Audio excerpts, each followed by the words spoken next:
Welcome back into the Stacking the Box podcast. I'm your host, Matt Verderame, and we're joined by a very special guest, a Hall of Famer, former Eagles safety, Brian Dawkins. Brian, how are you this morning? I'm absolutely blessed, brother. Absolutely blessed. Fantastic. That's great to hear. I want to first ask you, before we get into the football side of things, you're working on a very important project here, trying to raise awareness of some risk factors for type 2 diabetes, working with the Eagles and Novo Nordisk. I just want you to just talk to people a little bit about what you're doing and why you're doing it. Wow. What I'm doing is continue to tell my story when it comes to my experiences with the topic, especially type 2 diabetes, my mom, and, experiencing some of the things I experienced with her, not just with her, but other individuals on my mom's side of the family.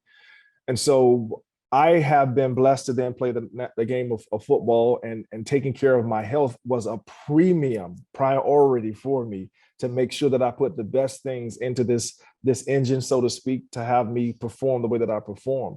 But it's not just that. When you do things a specific way, your body responds in a specific way. It blesses you. It's called Tackle Your Health. And Tackle Your Health, for me, first of all, it's tackle. And when I think of tackle, I think of being aggressive. I think of game planning. I think of having a plan before I go into the game of how I'm going to tackle this individual that's going to try to either run me over or to make me miss, right? As far as football is concerned. But in life, it's a similar thing. Like, life is happening. It's happening. It can happen for us or it can happen to us. And so happening for us means that I then go out to ask and seek the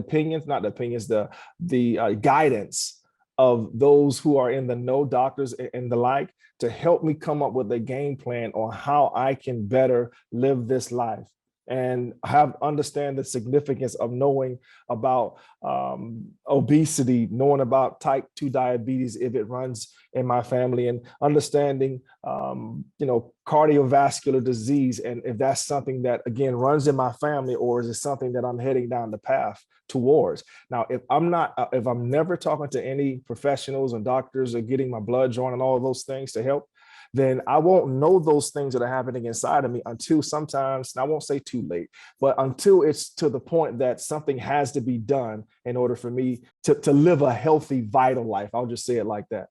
So I want to be one of the individuals to go ahead of time, to understand some of the things that I need to do, and I still do these things in retirement, to live a specific way, to eat a specific way, in order for me to have and teach my kids to do similar things, so that they can then, live a life that always brings out the best in them. That's great work, and everybody should check that out and make sure that they're taking care of their physical and mental health day in, day out. You mentioned tackle, and I wanted to ask you this anyway. You were known for your tackling. That was something that certainly was a hallmark of your career. Who was the toughest guy for you to tackle? Who was the guy that if you were looking at an opponent, you're like, man, I really could do without seeing this guy this year? Who would have been that guy for Brian Dawkins? I never had that thought. Like, I never backed away from a opponent, like a tackle. Like, it's nobody. I respected those guys, but there's nobody that I say, well, I don't want to face him today. No. There was no one that I would give that type of credence to. But I will say that there are some guys that it was a fight to the finish to tackle. Beast Mode was one of those dudes. Like, it's a fight to the finish. Like, when you're watching film with him from a physical standpoint, like, you're literally saying, like, when I go in to make the tackle, y'all got to come. You got to help me. Like, you got to come quick, because he's not going down just by one person, and we knew that. So it has to be a game tackling day for that. The other guy would be, from a elusive standpoint, would be Barry Sanders. We would literally watch him on film, and he would run to the line of scrimmage, and we would pause the tape and say, who's going to actually make the tackle? And it usually wouldn't be any of the people right in front of him. It would be someone way on the backside, because he's reversed field, who had to make the tackle. So again, it's different preparations of how to prepare for different people, some more physical, some more shifty. But I respected them all, and I feared none of them. That's great. That's a great answer. I'm curious. You played most of your career with Andy Reid as your head coach.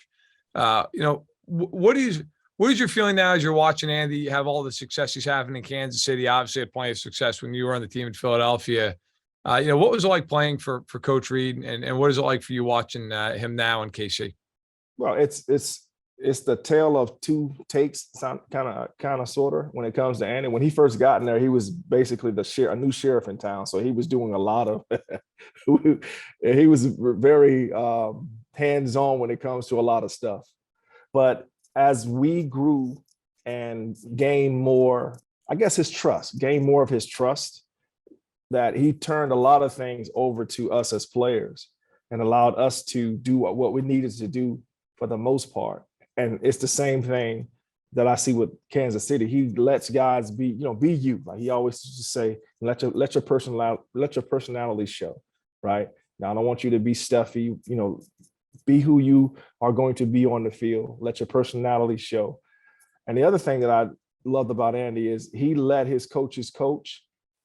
He doesn't have to be a dictator, being in everybody's room to see what everybody's doing. Like he gave those individuals the respect that being the position coach should garner. Jim Johnson, he wasn't in there telling Jim what he needed to do, right? We had John Harbaugh, who's now the coach in Baltimore. He was a special team coach. He wasn't necessarily telling John what he needed to do, right? So he empowered people to do what it is that they were brought there to do.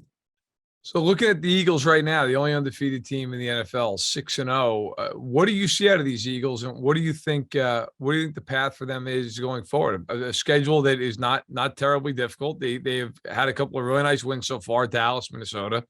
Jalen Hurts playing great. What do you see with this club? Where do you think this season might go for them? Well, this the next game. It goes to the next game. So my mindset as a player, I always have a player's mindset.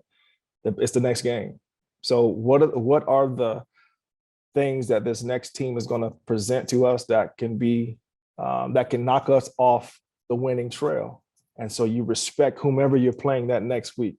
And so that's how my mind operates when it comes to even them. Even though I'm no longer playing the game, that's how my mind operates. I can't do what fans do and look at the schedule. Oh, this is an easy schedule. Yeah, it seems that way, huh? Until it starts to rain. Like in Jacksonville, when Jacksonville came here, it was raining. So now all of a sudden the weather plays into it. So all of a sudden that team that it should have been blown out from the beginning, so the schedule says, all of a sudden it's up 14 points, right? So you never can buy into that, oh, this is an easy schedule. Says who? So again, my mindset is to always respect the team that you're about to play and, put out your very best to whatever opponent. But I love the fact that they're going through adversity. How impressed are you with Jalen Hurts this year? He's a guy who came in, obviously second round pick, sitting behind Carson, then gets his opportunity, and now has really become one of the more exciting players in the league. He's taken that jump, it seems like, in the passing game, bringing in AJ Brown. What are you seeing as a defensive player? What are you seeing out of Jalen Hurts that excites you? Well, first of all, I see that they aren't forcing him to be a drop back quarterback. It's 5-step quarterback, sit in the back of the pocket and just throw the football. No, they're allowing him to do what he's capable of doing, which then puts the defense sometimes on the losing side of big gains, because he can throw the football, yes, but he's very versatile as far as running the football, very smart.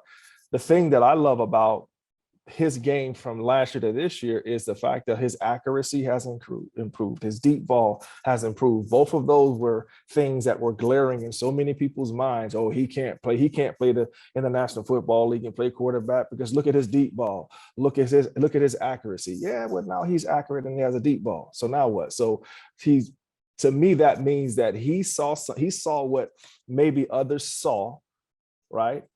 And he got better at it. Not he by himself. When I say he and the coaching staff, I'm pretty sure helped him in that regard. But it takes someone who's critical and watching film to see those impurities, be willing to listen to people tell you need to do something better, right? And then go out and do it. A couple more questions here with Brian Dawkins on Stacking the Box. A couple quick ones. I'm curious, when you watch the game now, who's a player that reminds you of you at safety? Or if there's nobody, who's a guy that you're like, you know what? I love watching that guy. I love his game. Well, I love watching Minka Fitzpatrick, and out there in with Pittsburgh. I love his game, and again, you may have never heard me say this before, but I love versatility when it comes to safety. I don't not just a deep safety, not just in the box safety. A guy that can do all things. You can cover the slot, you can cover a receiver if need be. You become a chess piece, and that way it puts so much more pressure on the defense. But ultimately, you are a game changer at the safety position, and he's one of those guys that I see as an absolute game changer when he's on the field. Who's the best player that you ever had as a teammate in the NFL? Wow, the best player that I've ever played with, from a mental standpoint, leadership standpoint, it would be Troy Vincent. From a just gifted, that you can't believe that he can do what he just did. I would have to have two people, one from the Eagles from a short period of time, and then one from the Broncos. It will be Javon Kearse and Von Miller. Yeah. So as far as gifted dudes that can just do things that just blow you away as far as athleticism is concerned, it will be those two gentlemen. All right, last question. What is your proudest moment as a player in the NFL? You have a lot to choose from. 9 Pro Bowls, bunch of all pros, made it to a Super Bowl. What stands out the most for you? Wow.